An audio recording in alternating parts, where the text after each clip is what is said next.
दीपावली का त्यौहार आने वाला था और मेरे बच्चे नए कपड़ों की ज़िद कर रहे थे, तो बाकी रिश्तेदार मेरी इस कंगाली पर हंस रहे थे। तभी मैं भूखे पेट घर से निकल गई और सड़क किनारे कचरा बीनने लगी। अचानक कचरे के ढेर में मुझे एक घायल बच्चा मिला। मैं उसे तुरंत अस्पताल ले गई और सामान बेचकर जो थोड़े बहुत पैसे मिले थे वो सब उसकी दवाइयों और इलाज पर लग गए। और जब शाम को मैं खाली हाथ घर लौटी तो बच्चे दिवाली के नए कपड़ों की मांग करने लगे। तभी दरवाजे पर दस्तक हुई और मेरी आंखें फटी की फटी रह गईं, क्योंकि माँ, हमारे लिए दीपावली के कपड़े कब लाओगी? अब तो त्यौहार में सिर्फ 2 दिन बचे हैं और हमारे पास पहनने के लिए नए कपड़ों का इंतज़ाम तक नहीं है। मेरी छोटी बेटी ने मेरे पास आकर ये सवाल किया। मैंने बेबसी से उसके चेहरे की तरफ देखा। उसके इन मासूम सवालों का मेरे पास कोई जवाब नहीं था। आस पड़ोस के हर बच्चे ने अपने लिए सुंदर कपड़े और पटाखे खरीद लिए थे और एक दूसरे को दिखा भी रहे थे, मगर मेरे बच्चे इस छोटी सी खुशी से भी वंचित थे। साल में एक बार ये बड़ा त्यौहार आता था, लेकिन इसके बावजूद उन्हें नए कपड़े तक नसीब नहीं हो रहे थे। लाचारी के इस गहरे एहसास के साथ मेरी आंखों से आंसू बहने लगे। मेरे पति फैक्ट्री में काम करते हुए ऊपर से गिर गए और उनकी एक टांग चली गई, जिसकी वजह से वो अपाहिज हो गए। तब से वो घर के बाहर तख्त पर ही बच्चों के खाने पीने का थोड़ा सा सामान रखकर बेचा करते थे, मगर इससे घर का खर्च पूरा नहीं हो पा रहा था, तो बच्चों के लिए नए कपड़े कहाँ से बनते। काश मुझ में इतनी सामर्थ्य होती कि मैं अपने बच्चों के लिए नए कपड़े खरीद पाती। मैंने अपनी बेटी को गले से लगाया और उसके बालों पर हाथ फेरते हुए उसे बहलाने की कोशिश की, लेकिन उसके सवाल मेरे दिल में तीर की तरह चुभ रहे थे। वो मासूमियत से बार बार यही पूछ रही थी कि सब बच्चों के पास नए कपड़े हैं, हमारे पास क्यों नहीं। मेरे पास कोई जवाब नहीं था। मैं सिर्फ उसे चुप कराने के लिए झूठी तसल्लियाँ देती रही कि ईश्वर ने चाहा तो इस बार भी कोई ना कोई रास्ता निकल आएगा, मगर अंदर ही अंदर मैं खुद टूट रही थी। शाम को मेरे देवर के घर पर लक्ष्मी पूजन और प्रीति भोज था। मैंने अपने बच्चों के सबसे साफ़ सुथरे पुराने कपड़े निकाले और उन्हें पहना दिए। वो कपड़े जो कई बार धुल चुके थे और अपनी चमक खो चुके थे, मगर मेरे पास इसके अलावा कोई और चारा नहीं था। बच्चों ने भी खामोशी से वही कपड़े पहन लिए। शायद वो भी हालातों को समझने लगे थे। जब हम उत्सव में पहुँचे तो मेरी शर्मिंदगी की कोई सीमा न रही। मेरे बच्चों के सबसे अच्छे कपड़े भी वहाँ मौजूद रिश्तेदारों के बच्चों के कपड़ों के सामने बहुत मामूली लग रहे थे। मेरे बच्चों के चेहरे उतर गए थे। मेरी बेटी और बेटे की आंखों की बेबसी मुझसे छिपी नहीं थी। वो दूसरे बच्चों को देख रहे थे जो खुशी से अपने नए रेशमी कपड़े दिखा रहे थे। कोई अपने नए जूते दिखा रहा था तो कोई अपनी चूड़ियाँ और खिलौने। मेरे बच्चों की नज़रें बार बार उन चीज़ों पर जाकर रुक जाती थीं और फिर खामोशी से झुक जाती। मैं दिल ही दिल में पछताने लगी कि काश मैं यहाँ ना आती। ये सब देखने से अच्छा था कि हम अपने छोटे से घर में ही रहते।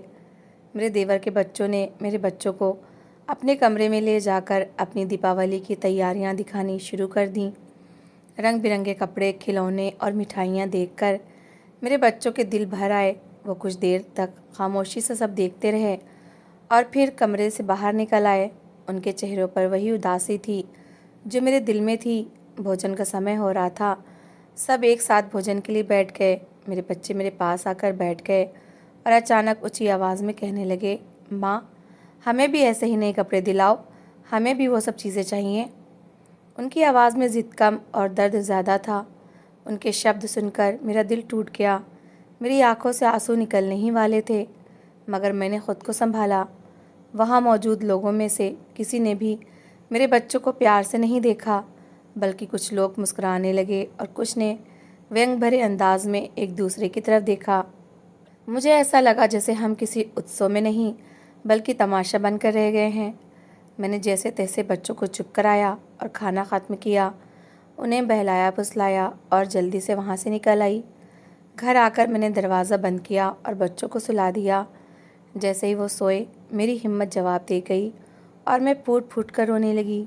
सारी रात मैं रोती रही, मुझे नींद नहीं आई। मैं बस यही सोचती रही कि मैं कैसी माँ हूँ जो अपने बच्चों की एक छोटी सी खुशी भी पूरी नहीं कर सकती।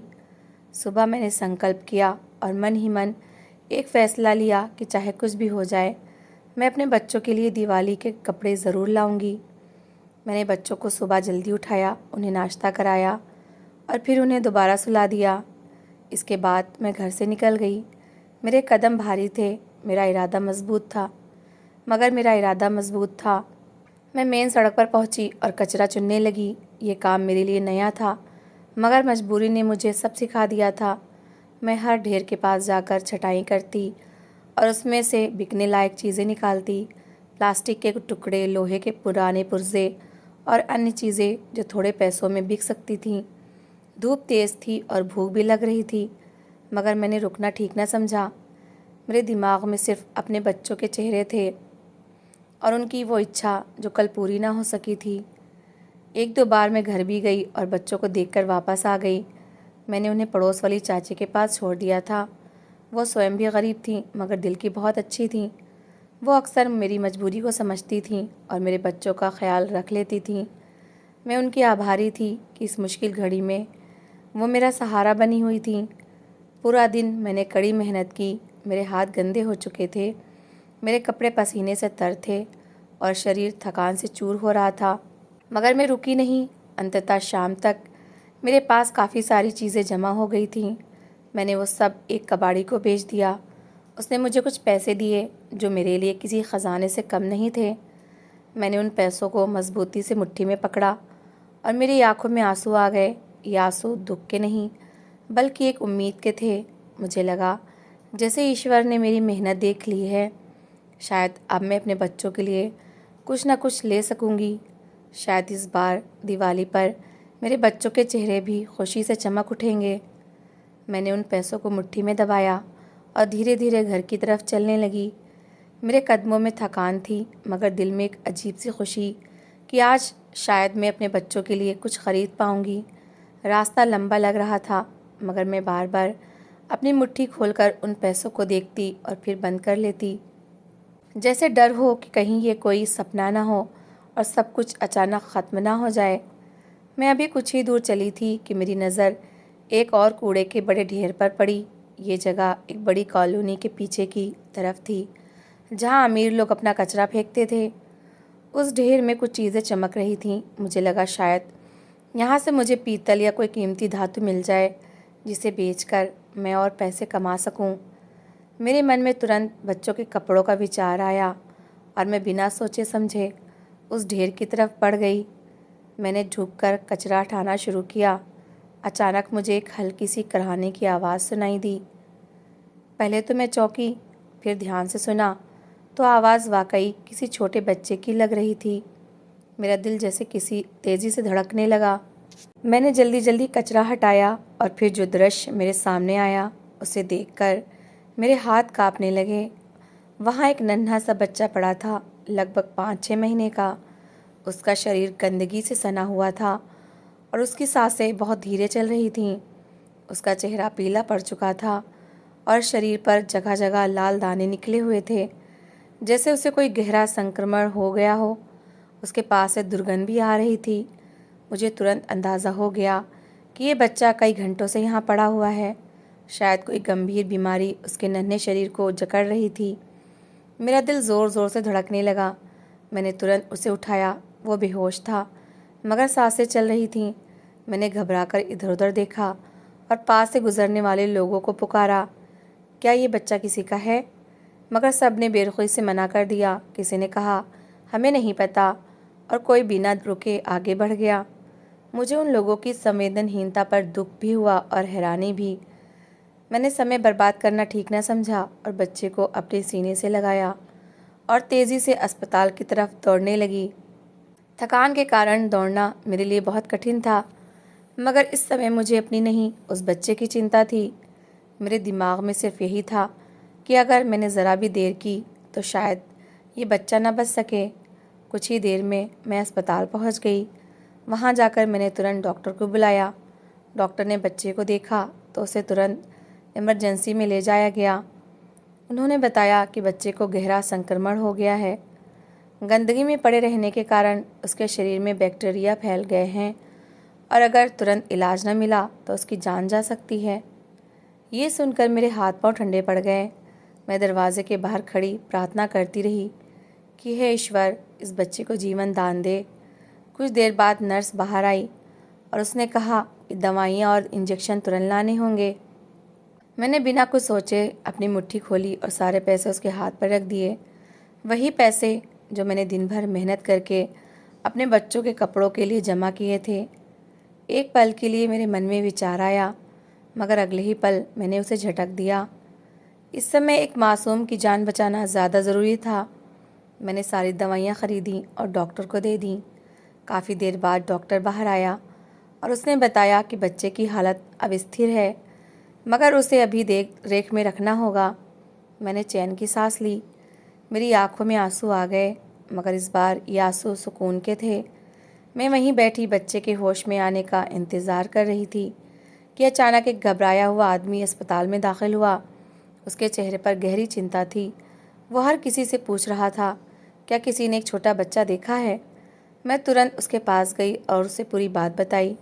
वह आदमी मेरी बात सुनते ही भावुक होकर रोने लगा। उसकी हालत देखकर मुझे विश्वास हो गया कि वह सच कह रहा है। मैं उसे डॉक्टर के पास ले गई। जब उसने अपने बच्चे को देखा तो उसकी आंखों से आंसू बहने लगे। वो बार बार मेरा आभार व्यक्त कर रहा था। मैंने बस इतना कहा कि ये सब ईश्वर की कृपा है। मैंने बच्चे को उसे सौंपा और मन ही मन प्रार्थना की कि बच्चा जल्दी स्वस्थ हो जाए। अब मेरे पास कुछ भी नहीं था, ना पैसे और ना ही कोई उम्मीद। मैं थके हुए कदमों से घर की ओर चलने लगी। रास्ता पहले से भी लंबा लग रहा था। मेरे मन में बार बार बच्चों के चेहरे आ रहे थे, उनकी उम्मीद भरी आंखें और नए कपड़ों की वो इच्छा मुझे अंदर से तोड़ रही थी। जब मैं घर पहुंची तो मेरे बच्चे दौड़कर मेरे पास आए। उनकी आंखों में चमक थी। वो उम्मीद से मेरी तरफ देख रहे थे, जैसे मैं उनके लिए ढेर सारी खुशियां लेकर आई हूँ। मगर जब उन्होंने मेरे खाली हाथ देखे तो उनके चेहरे धीरे धीरे मुरझाने लगे। मेरी बेटी ने धीमी आवाज़ में पूछा, माँ, हमारे कपड़े कहाँ हैं?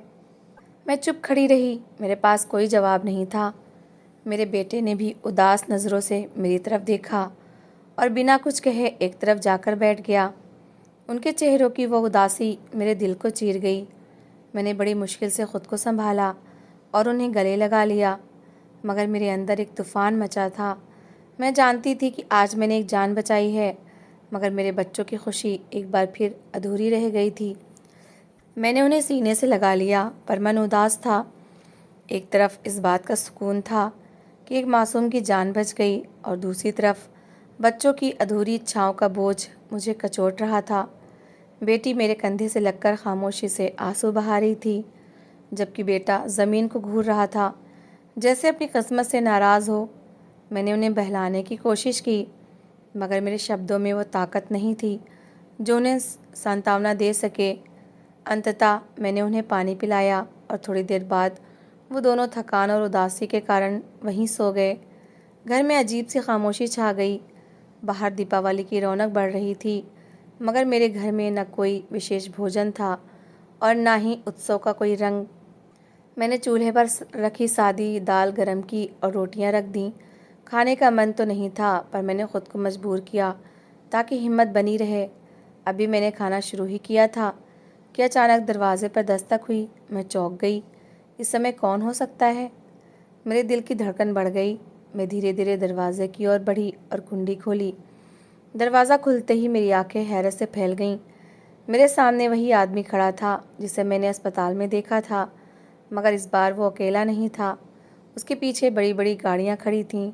उनके साथ कुछ और लोग भी थे और उनके बीच एक गरिमामयी महिला खड़ी थी। उनका पहनावा बहुत कीमती था और उन्होंने सुंदर गहने पहन रखे थे। उनके चेहरे पर थकान थी, पर आंखों में खुशी के आंसू थे। उनकी गोद में वही बच्चा था जिसे मैंने कचरे से बचाया था। जैसे ही उनकी नज़र मुझ पर पड़ी, वो तेज़ी से मेरी तरफ बढ़ीं और मेरे पास आकर भावुक हो गईं। मैं घबरा गई और उन्हें संभालने की कोशिश की, मगर वो बार बार मेरा हाथ पकड़कर कहने लगीं, आपने मेरे बच्चे की जान बचा ली। अगर आप ना होती तो आज मेरा बेटा मेरे पास ना होता। मैं आपका ये उपकार कभी नहीं भूल सकती। मैंने उन्हें सांत्वना दी कि ये सब ईश्वर का विधान है, मैंने तो सिर्फ अपना मानवीय धर्म निभाया है। वो भावुक होकर मेरा धन्यवाद करती रहीं। मेरे लिए सब अकल्पनीय था। मैंने उन्हें घर के अंदर बुलाया। वो सब मेरे छोटे से घर में आए। मैंने तुरंत बिस्तर ठीक किया और उन्हें बैठने को कहा। मुझे थोड़ी झिझक हो रही थी। मैंने कहा, मेरे घर में ऐसा कुछ भी नहीं है जो मैं आपके सत्कार में रख सकूं। बस सादा भोजन है। वो महिला बोली, बहन, जो भी है वही हमारे लिए अमृत समान है। आपके हाथ की रोटी हमारे लिए किसी आशीर्वाद से कम नहीं है। मैंने रसोई से वही सादा भोजन उनके सामने रखा। वो बड़े सम्मान के साथ उसे खाने लगीं। उनकी आंखों से अभी भी आंसू बह रहे थे। उन्होंने खाना खाते हुए कहा, तुम हमारे लिए ईश्वर की भेजी हुई दूत हो। ईश्वर ने मुझे बरसों बाद ये संतान दी है, लेकिन मेरी नौकरानी के मन में लालच आ गया और उसने बच्चे का अपहरण कर लिया। लेकिन मैंने सीसीटीवी फुटेज में उसे बच्चे को ले जाते देख लिया था, इसलिए अपने लोग उसके पीछे लगा दिए। जब उसने देखा कि वो बच नहीं पाएगी तो उसने घबराहट में बच्चे को कचरे में फेंक दिया और हमें पता ही नहीं चल सका कि बच्चा कहाँ है। हमने उस नौकरानी को तो पुलिस को सौंप दिया, पर वो कुछ भी बताने को तैयार नहीं थी। मैं और मेरे पति सुबह से पागलों की तरह बच्चे को ढूंढ रहे थे। तुम हमारे लिए देवदूत बनकर आईं। उनकी बात सुनकर मेरी आंखें भी नम हो गईं। मैंने कभी सोचा भी नहीं था कि मेरी एक छोटी सी कोशिश किसी के लिए इतना बड़ा चमत्कार बन जाएगी। फिर उस महिला ने अपने साथ आए व्यक्ति को इशारा किया। वो बाहर गया और कुछ ही पलों में गाड़ी से बहुत सारा सामान अंदर ले आया। मैं हैरान होकर देखती रह गई। उसमें हर प्रकार की खाद्य सामग्री थी, मिठाइयाँ थीं, नए कपड़े थे, राशन के पैकेट थे और ना जाने क्या क्या। मेरी आंखों में आंसू आ गए। मैंने कभी एक साथ इतना सामान नहीं देखा था। फिर उस आदमी ने नोटों का एक बंडल निकाला और मेरी तरफ बढ़ाया। मैं संकोचवश पीछे हट गई, मगर उन्होंने बड़ी विनम्रता से कहा, ये हमारी तरफ से दीपावली का एक छोटा सा उपहार है। मैंने आपकी हालातों के बारे में जाना है। कृपया इसे स्वीकार करें और अपने बच्चों की दीपावली हर्षोल्लास से मनाएं। हम आपका एहसान कभी नहीं चुका सकते, पर यह हमारी तरफ से एक विनम्र भेंट है। मेरी आंखों से आंसू बहने लगे और मैंने कांपते हाथों से वो सहायता स्वीकार कर ली। मेरे दिल में खुशी का भाव उमड़ पड़ा। वो महिला मेरे बच्चों के पास गई और उनके सिर पर हाथ रखकर आशीर्वाद दिया। गुड़िया और मेरा बेटा हैरानी से ये सब देख रहे थे। उन्होंने बच्चों को स्नेह किया। फिर कुछ देर बाद वो लोग विदा होने लगे। जाते समय वो महिला फिर मेरे गले लगी और कहा, आज तुमने मुझे संसार की सबसे बड़ी खुशी दी है। उनके जाने के बाद मैं काफ़ी देर तक वहीं खड़ी रही। मुझे विश्वास नहीं हो रहा था कि ये सब सच में हुआ है। मेरे बच्चे खुशी से झूम रहे थे। उनकी आंखों में वही चमक लौट आई थी जो मैंने सुबह देखी थी। अगले दिन मैंने सबसे पहले अपने बच्चों के लिए सुंदर नए कपड़े खरीदे, बेटी के लिए सुंदर सी फ्रॉक और बेटे के लिए बहुत अच्छा सूट। जब उन्होंने वो कपड़े पहने तो उनकी खुशी देखकर मेरी सारी थकान और दुख मिट गए। मैंने भी अपने लिए एक सादी साड़ी ले ली। इस बार हमारी दीपावली वाकई सार्थक लग रही थी। घर में राशन भी था, खुशियाँ भी थीं और सबसे बढ़कर मन में असीम संतोष था। मैंने आसमान की ओर हाथ जोड़कर कहा, हे प्रभु, तेरा कोटि कोटि धन्यवाद। तूने मेरी एक छोटी सी सेवा को मेरे बच्चों की मुस्कान का आधार बना दिया। वो सहायता मेरी सेवा का मूल्य नहीं थी, बल्कि ईश्वर द्वारा मेरी प्रार्थना का दिया गया उत्तर था। तो दोस्तों, इस कहानी को लेकर आपकी क्या राय है, कमेंट बॉक्स में ज़रूर बताएं। और अगर आपको हमारी आज की कहानी अच्छी लगी हो तो प्लीज़ इसे लाइक ज़रूर करें। अगर आपने अभी तक हमारे चैनल को सब्सक्राइब नहीं किया तो ज़रूर कर लीजिए। तो मिलते हैं ऐसी ही एक और मोटिवेशनल कहानी के साथ। Thanks for watching.